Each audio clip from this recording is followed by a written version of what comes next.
Hello, this is Lauren Carr, and welcome to Authors on iTours, a podcast devoted to authors, book bloggers, and other book lovers alike.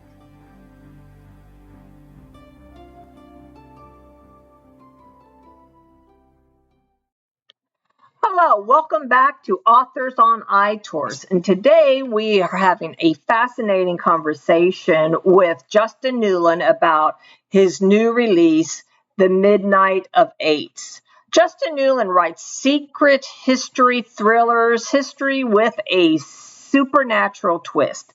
His 6 novels represent an innovative blend of genres from historical adventure to supernatural thriller and magical realism. Author, speaker, and broadcaster Justin enjoys giving historical talks and radio interviews. A Ph.D. in mathematics, he lives with his partner in plain sight of the Mendip Hills in Somerset, England. So strap on your seatbelts, because today we are talking to Justin Newland about The Midnight of EIGHTS. So we are back with Justin Newland. He's back for a return interview with us here at I Read Book Tours. His book is going to be on tour, and his new book, Justin, is The Midnight of EIGHTS. And this is historical fiction. You are a real historical fiction guy. You get deep into history. So Justin, why don't you tell us a little bit about The Midnight of EIGHTS? If I recall correctly, this is a sequel to your last book. Yeah, it is. The Midnight of EIGHTS is, it's a sequel to the first book of the series, which is The Mark of the Salamander. I had intended to write about Tudor history and England's, what I configure as England's coming of age in the Tudor era, as one novel, but it kind of went into 2. So I did my best to make them stand alone, but obviously they read better as a unit. And the action and sequence of the second novel carries on from where the first novel left off. And it has the same main character, whose name is a fellow called Newland. I met this guy who is a fanatic Francis Drake fan, who lives down the road from me, a place called Burnham-on-Sea. I say fanatic, right? You judge for yourself. He has been to virtually every place that Francis Drake went to. I mean, he's been around the world, right? Indonesia, South America, Patagonia, California, Indonesia. Unbelievable. So anyway, he got me the crew list of the Golden Hind, because the first novel was about the Golden Hind sailing around the world. And this guy Newland is a member of the crew, and so I'm talking about how he transpires in the second novel. And what I do is I like to give my characters unusual features like ESP, clairvoyance, dream visions. That gives me a whole different vector of appreciation, if you like, of the history of the time. So because he arrives back in Plymouth with Francis Drake after sailing around the world, and he's sent off to give a message to the Queen's spy master, who is Francis Walsingham, who lives up near Mortlake, near where he lived. Because he is renowned as a person who has clairvoyance and prescience and so on, when he meets Francis Walsingham, who being the Queen's spy master, he has to wait weeks, if not months, to garner information about the Spanish and the enemy, so to speak, because everybody travels by sea or by land or by wagon across roads that are unmade and at 3 miles an hour. Do you know what I mean? So it takes weeks for information to arrive. So I'm just giving you the scenario here. So our Newland, because he's prescient and clairvoyant, he can get information immediately. Yeah. And this gives him a kudos with the Queen's spymaster, who says, I want to hire you. You can do a job for the country here. So he gets hired as a spy. Oh, okay. To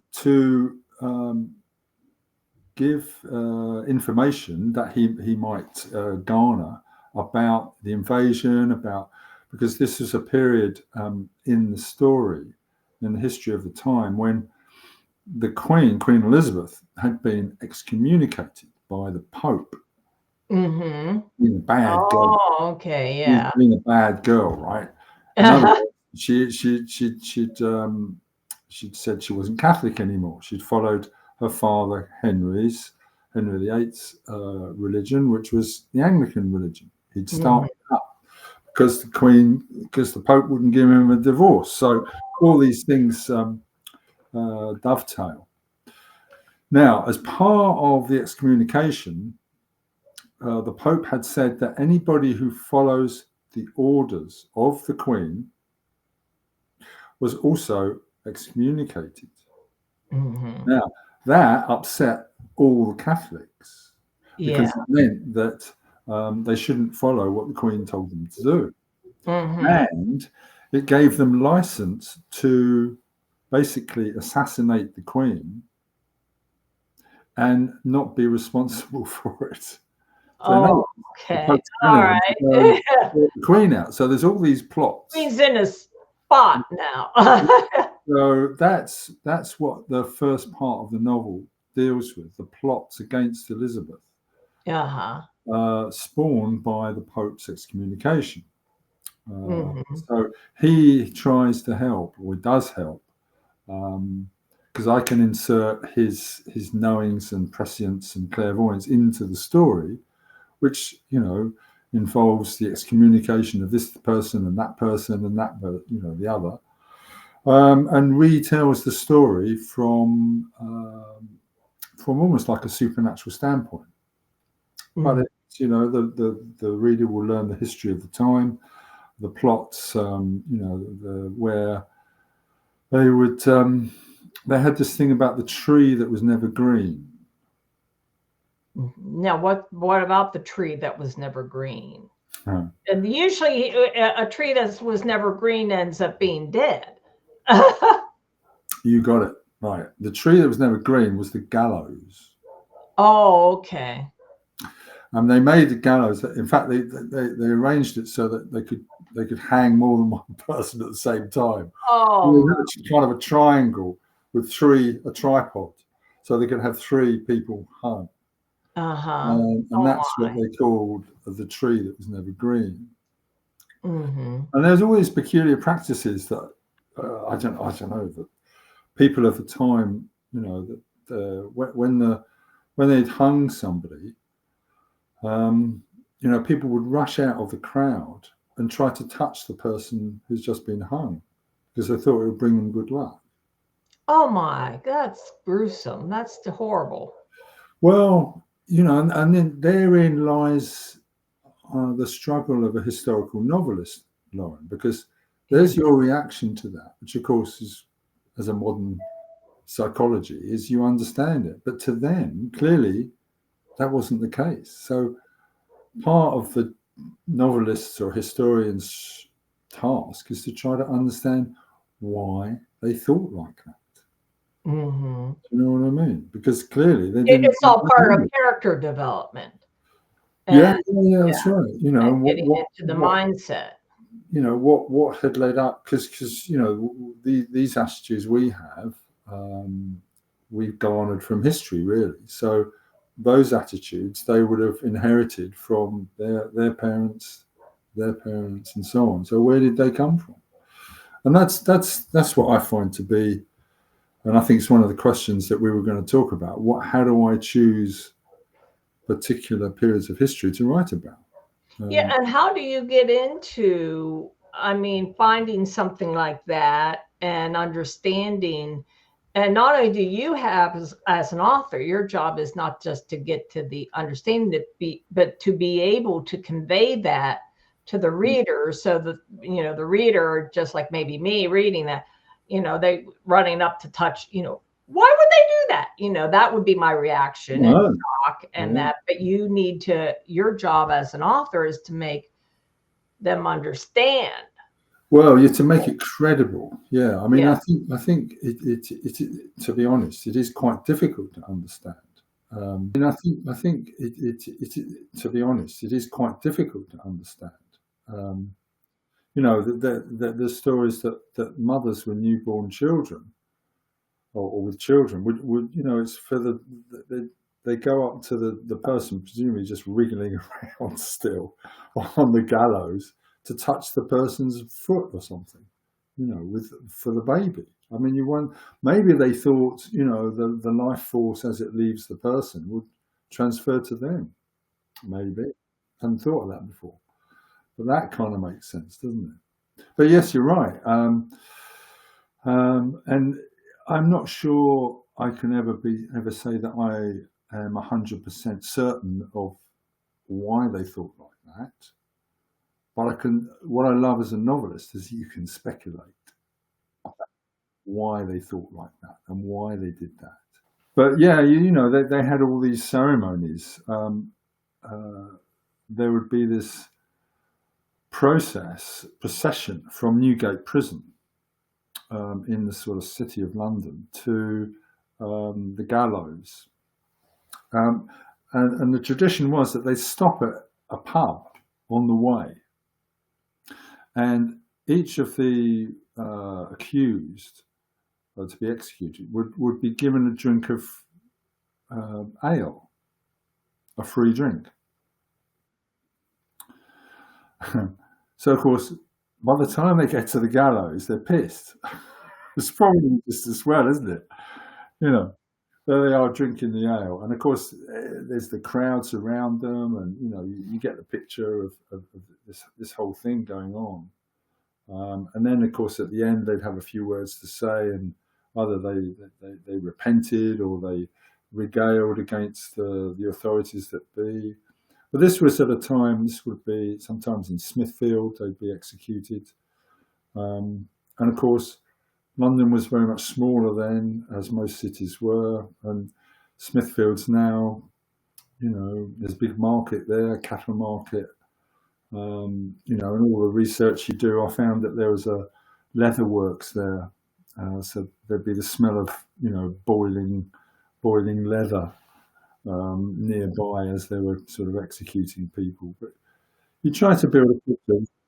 I've always done research before I started writing. And yeah, I was going to ask that. Which comes first, the research and then the plot line, or the plot line and then the research? Yeah, and you know, I've just kind of almost finished another novel, and I suppose I'm in that position now of, well, what shall I do? and I suppose that what I look for is, I don't know how to describe it.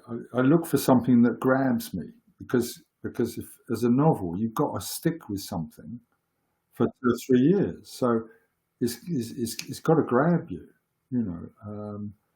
Look for something that, you know, I go to sleep, wake up the next day and it's still there.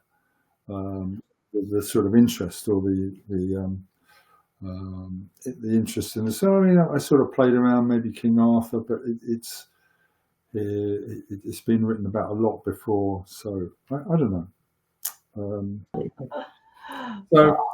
So the front of the cover, as you might see, depicts the fire coming from these ships, and they had a marine tactic, which was well known at the time, in using fire ships, because of course all the ships were made of wood. Yeah. And the Spanish fleet had sailed along the south coast of England, all the way along, 150 ships, in this very tight crescent formation. And there's pictures of these in paintings and so on. And they went very slowly, so slowly that they reckon that people, you know, the local peasants, for whom this would have been an extraordinary event, walked along the cliffs, sort of shouting and waving and all the rest of it. Is that one of your dogs? Yeah. They just came in. Oh my! All okay. wet. Yeah, one is all wet. We have a swimming pool outside for them. I mean, literally for the dogs. And this one loves to swim. Okay. So there they are, sailing on the south coast of England, and there's all these hordes of peasants on the cliffs watching them because they're quite close into the coast. Yeah. Shouting insults and waving at them and all the rest of it because it's not. They're not moving that fast. Yeah, no, they're not. Surprising. No, because if you think about it, they could only go as fast as the slowest ship, and the slowest ship were the cargo ships, not the battle cruisers. The battle cruisers were on the wings of this crescent, and all the slow ships were in the middle, the cargo ships. And most of them were carrying foodstuffs, horses, and infantry. Because in fact, they weren't really a marine assembly. They were a transfer fleet. Because their mission was to sail to the Netherlands, Holland, pick up the Spanish army in the Netherlands, and transfer it with the army they already had in their vicinity to England to start the invasion. That was the strategy of the Spanish. And because the Spanish ships were quite old-fashioned and quite large, I'm not much of a marine person myself, but I do know that they were built in such a way that they couldn't sail against the wind. They could only sail with the wind. It had sailed round the sort of the Kent coast of England. They had to go north. They couldn't turn around and come back through the English Channel. And that's what happened. They ended up going up the coast, following the coast of England, up through Northumbria, up to Scotland, around the Orkneys at the top, and then back down past the coast of Ireland and back to Spain that way. Had to all the way around. Stories of the ships stopping off in Ireland, some of them being welcome because, of course, most of the Irish were still Catholic. But in other cases, they were, murdered because they'd come across the English who had occupied parts of Ireland. So the midnight of EIGHTS is a particularly salient moment in that battle, where the Spanish fleet had moored opposite Calais in this very tight crescent formation. On the night of a full moon in August. In fact, just a week or so back was the anniversary, on the 8th of August. And the English set light to 8 ships to sail into the massed ranks of the Spanish fleet, with the aim to disperse them, for them to break anchorage so they could pick them off one by one. Oh, that's where the title comes from. Mm-hmm. Right. And so the title comes from the Midnight of EIGHTS. And of course, what caught me was that I'll give you a clue to some of them. There's this series of 8s, the number 8. One was that there were 8 fire ships. Mm-hmm. Another was they sent them on the 8th of August. Oh, okay. Another was they sent them at midnight. Now, on a ship, they ring bells to denote the passage of time every half an hour. Oh, I did not know that. Okay. Guess how many bells they ring to denote midnight? Midnight would be 12 or 24? Or 8. 8. Okay. Right. And they now I'm beginning bells at midnight. Yes. Don't ask me why, but they do. 8. Okay. So now I'm beginning to think there's something going on with this number 8 Mm-hmm. and midnight and the 8th of August. Da da da da da. Mm-hmm. So hence the title, Mm-hmm. Midnight of Eights. Now there are other 8s in there, but I'm not going to tell you what they are. Well, we need to let people read the book to find out. And that concludes this episode of Authors on iTours.